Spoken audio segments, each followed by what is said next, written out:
And we are live, darlings. Hello again for another episode of Love is Blind Season 6. This is episode 2. The show titles it The Hunger Games of Love, or how I would actually title it. I know, no, it's definitely not PG, okay?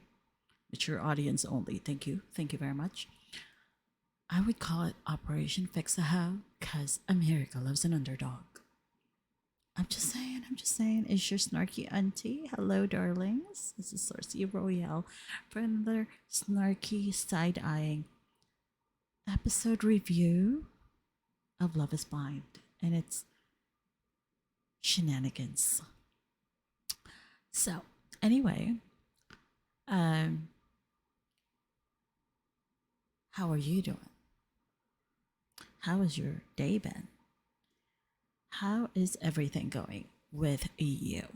First of all, ooh, that's right. Yes, the disclaimer will be in the bottom of this video. So yes, thank you very much. And let's see. I am doing this whole recording thing instead of going live, and I think I'm kind of liking it. But anyway, we'll see. Slowly, very, very slowly, your auntie, because she's super old, she is getting around to being a little more, just a teensy weensy bit, little more technologically adept. Super teensy weensy bit. Anyway, thank goodness, episode 2 started off with new people. Not two new people, but with new people. From the pods, I was kind of getting tired of on episode 1 we had like the love triangles, AD, Matthew, Clayton. We had Chelsea, Jimmy, what's this now called, Jessica, and then also Chelsea with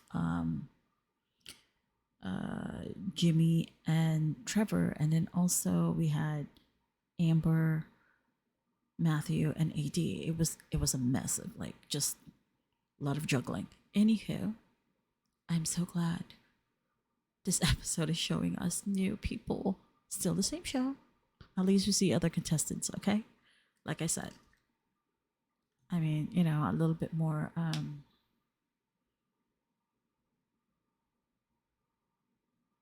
I lost my train of thought. Ah, dang it. Sorry. That's what happens when you're old. Anywho, but not very many people get to the age I am, so I am very, very grateful for that. Now then, let's see, where were we? Ooh. Still happy with the new contestants? I know, but aren't you glad you got to see Jeremy and his date Laura? Because I didn't even know they existed as candidates or contestants on the show. And he is also in a love triangle with, what was the name of his other love triangle? Sarah Ann. See? I mean, you see them like in the periphery, but you don't actually unless the focus is on them, you don't really see most of like the show's contestants, right? So I'm glad. So we have, this new addition to our love triangles: Jeremy, Laura, and Sarah Ann. I feel like though the guys, the male contestants, they are really striving to show off their player skills. Like I cannot. I don't know why these guys just couldn't stay off of our screens and stayed on those dating apps instead. Like what the hell? So at least they could have made room for people who really wanted to find romance, lasting love through the show. I'm just saying. Okay, I digress. Whatever. That's just my opinion. You don't have to agree.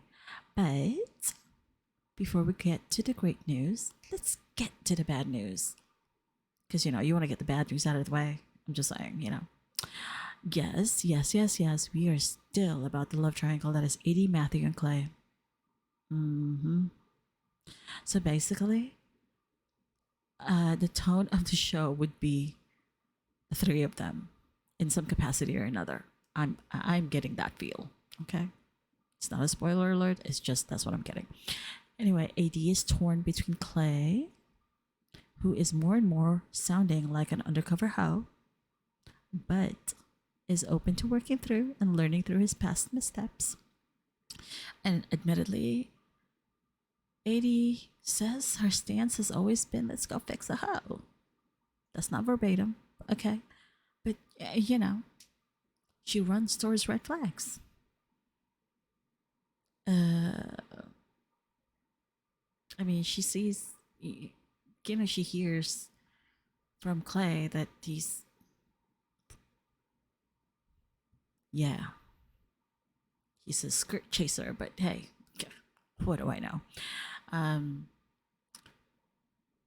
he strikes me somebody who's not pretending to actually be famous on the show, like show famous.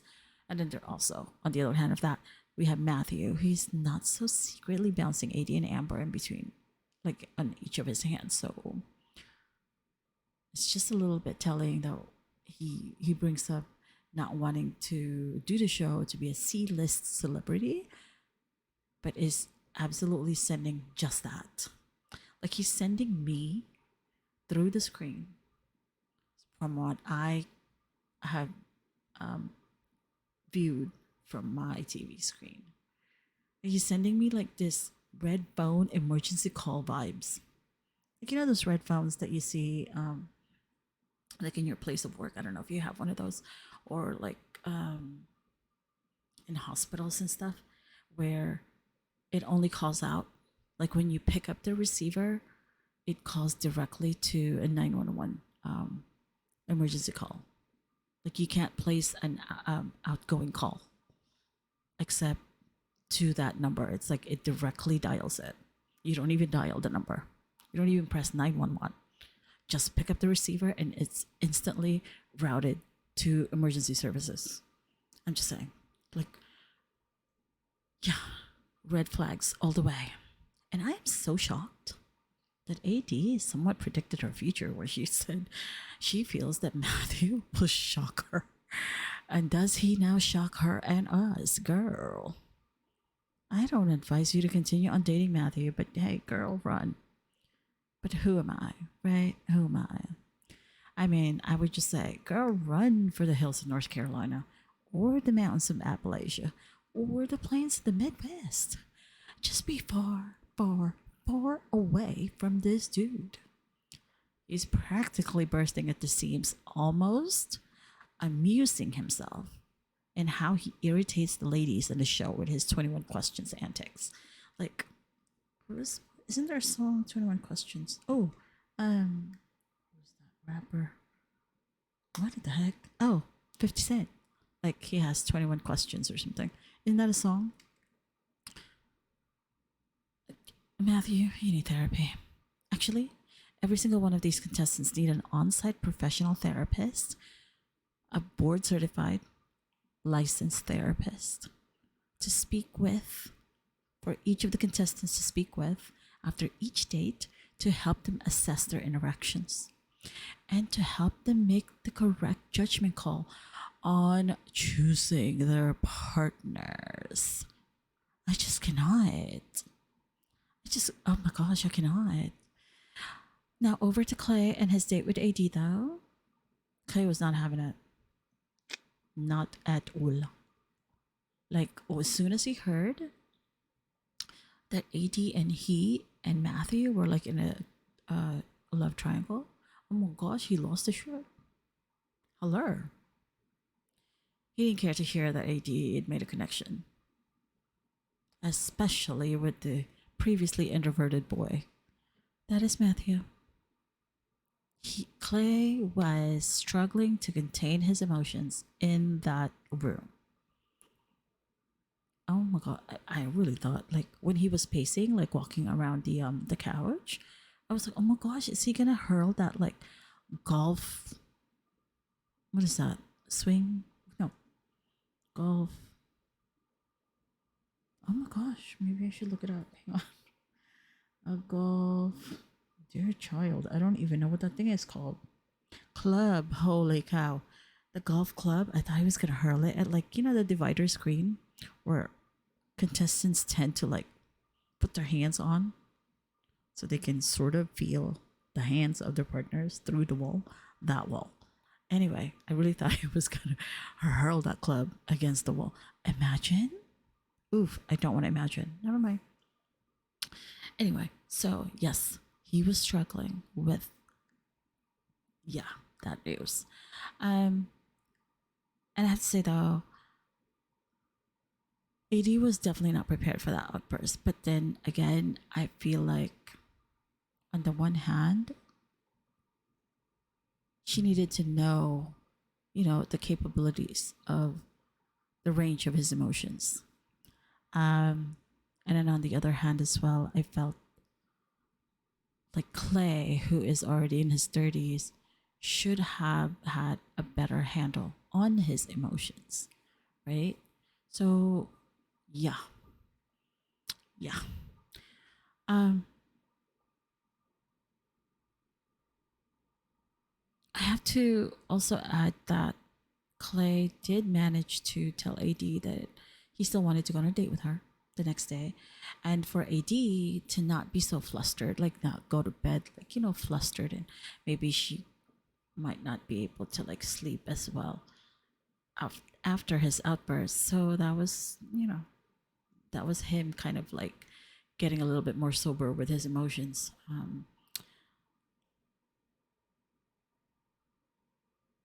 It didn't go, and it didn't get any better though, because when she was on her date with Matthew was starting up like the train of emotional turmoil with AD as the only passenger, going as far as to tell her that she is the one who likely has this romantic proposal in mind to happen on the show, and then wanted to confirm it. Amber had left the show or the experiment. I'm like, sir, you're on a date. You're on a solo date with a person you profess to really like. So why are you checking on somebody else with your date? Like, if you wanted to go on a date with somebody else, that person that you're checking for, why didn't you just tell her, Amber, you actually wanted to be her man? Like, to me, it seemed like you're just collecting notches on your belt. Boy, bye. And to top it off, he had the audacity to try and manipulate AD's feelings by telling her that America loves an underdog. Who? What? Where in the hell did you get this? Did you speak to every single person in America? I mean, I'm just saying. I'm just saying. I'm. Did his sinister, conceited alter ego just enter the building? Hello? Hello, sir. Did you just. Honestly? Who the fuck does he think he is? Sir, the rest of America didn't even know who you were before the show. You're acting like you're a gut of something. Well, you are in your own fantasy, that's for sure. And I applaud AT for keeping her cool, didn't budge an inch, didn't compromise her happiness just to win Matthew. She was probably thinking like sayonara in her head. But I still have some smoke for AD because she seemed to gravitate intentionally again towards red flags.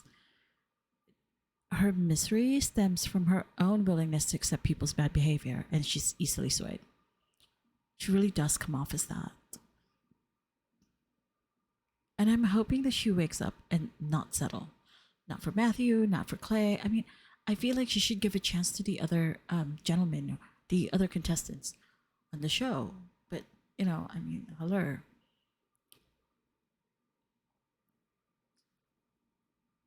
I just feel like, and we're only on episode 2, I feel like she's going to give her heart to the first person who shows her affection. That's what I'm getting from AD, is like I see her interactions with the major red flags, right? Which are Clay and Matthew. Different but similar, but altogether red flags. Um, hmm. Clay has this fixation with physical attributes. He prefers petite, big booty gals, and according to him, it's regardless of emotional connection. And then there's Matthew and his recycled lines and his like emotional gaslighting and manipulation, and it's like, hey, girl, ugh. You can learn a thing or two from Amber, provided Amber doesn't do an Aaliyah move, like leaving the show only to try and reconnect with the menace that is Uche. More on that in the next episode. And yes, that was a total spoiler alert. But again, girl, please don't do it, AD. Don't do it. Anyway, like I said, we have better cast members. We have Kenneth and Brittany, who both share some incredibly traumatic losses in their lives, losing both parents very young, which drove them to grow up very, very, very quickly at a young age. It is a testament to their like personal strength and courage, and the community around them, that they have grown into mature, capable humans as they are now. You know, I never want to see or hear of people losing their parents, especially at such a young age when it's like your formative years, because it forces you to grow. It forces you to lose that childhood, that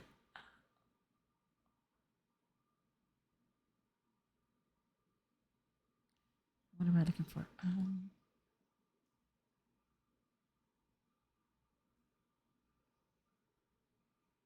The innocence, of youth, because you have to put on your big boy pants or big girl pants and keep trudging along. So kudos to both of them again, and to the community around them as they were growing up who supported them. Both Kenneth and Brittany also have in common education. Both are educators. Kenneth is a principal, and Brittany had been an educator as well. I'm not sure if she's still in education. I gotta check back in on that. It must be said, though, that both are in their mid 20s. Kenneth is 25, Brittany is 24. Are they young? Yes. Both confess to being exhausted of having to prove that they are ready for marriage. Well, okay then. Oh, and did I mention that Brittany told Kenneth she'll be a submissive traditional wife? I could almost see Kenneth's ears clapping uncontrollably. But their ages, being in their mid 20s, I personally feel like when you reach 25 years of age, regardless if you're male or female, that is when you come into your adulthood. It's when you start to really begin to form that maturity. Do I feel like they can't make it? No. But for me personally, at 25, I don't know if that maturity level is there for them, because I don't know them personally. I can only comment on what I see on the screen. Yeah. And I don't like look up side news, or I don't look them up on Instagram or any other social media accounts. I don't do any of that. I stick to I see that is on my screen. And I will be remiss in not mentioning my fave couple this season, Amy and Johnny. Hello. There. Mr. New Jersey boy and Miss Puerto Rico. Or Miss Puerto Rico. We have continued to share they have continued to share with each other raw truths about each other's lives, and I'm so happy that they are. And their current situations, such as like Amy potentially needing to be the caretaker to her brother. Currently, her dad is the caretaker for her brother who's on the autism spectrum. And it's really great that she is very vocal and honest and open about this future struggle with Johnny, who could be her potential mate. So that there are no secrets between them. and there are no unwarranted expectations before they tie the knot. Like, you don't want to drop that after somebody has tied a knot and say, oh, by the way, also, I have to be caretaker. Like, I'm the backup caretaker to like a family member. What if the person that you married wasn't really expecting that or doesn't really want to do that, So at least now, before they even get engaged, they have all of these information, all of these raw, honest truths out of the way, shared with each other, so they can make the decision for themselves and, for each other moving forward. Like, is that something I can deal with? Is that something I might struggle with you? It's a great thing to lay all of your cards out on the table. Let's see. As for Johnny, for his part, he really does seem very authentic in his feelings and for Amy. And it does reassure Amy that he is grateful for her honesty and vulnerability and assures her of his support and his love, which he is also willing to extend to her family. Dear, these two, they are too much. They are just too much.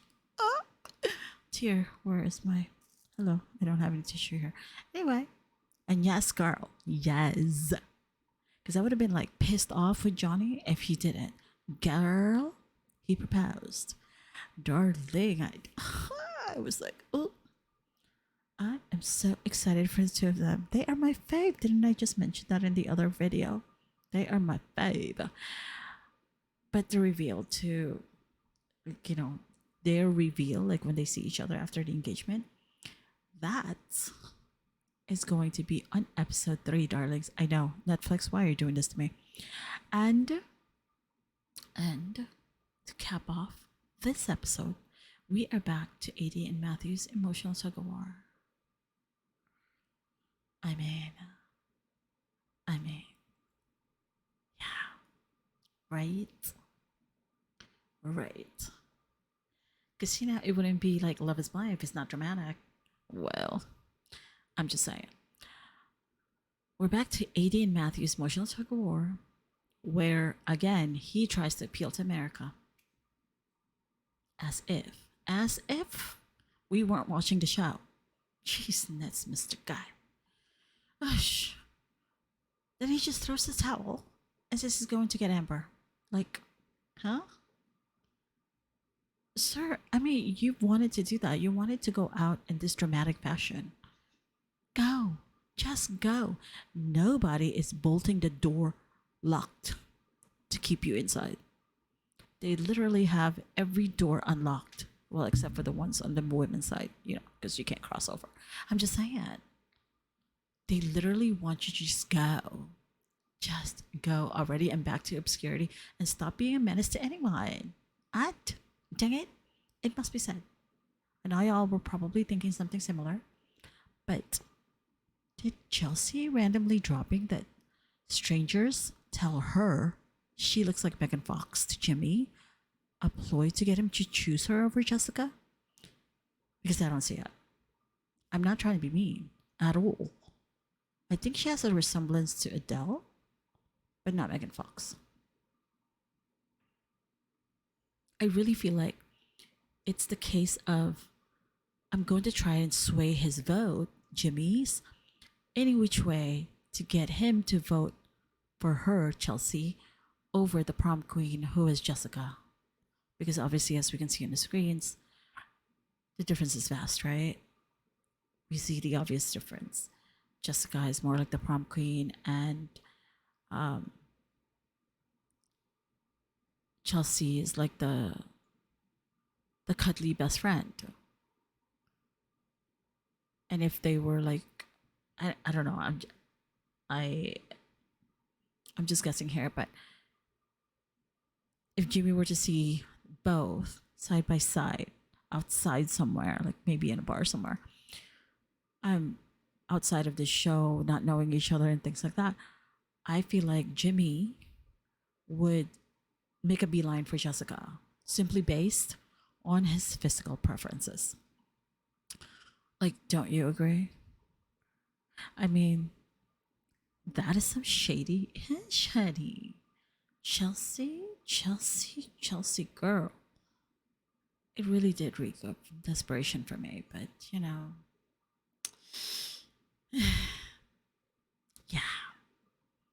Does Chelsea triumph in this?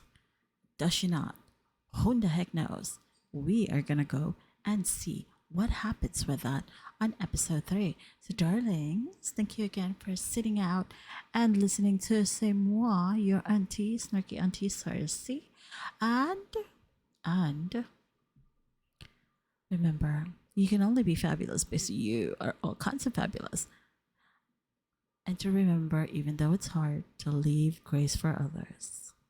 And though the journey can be long and arduous and sometimes lonely, remember to journey in gratitude.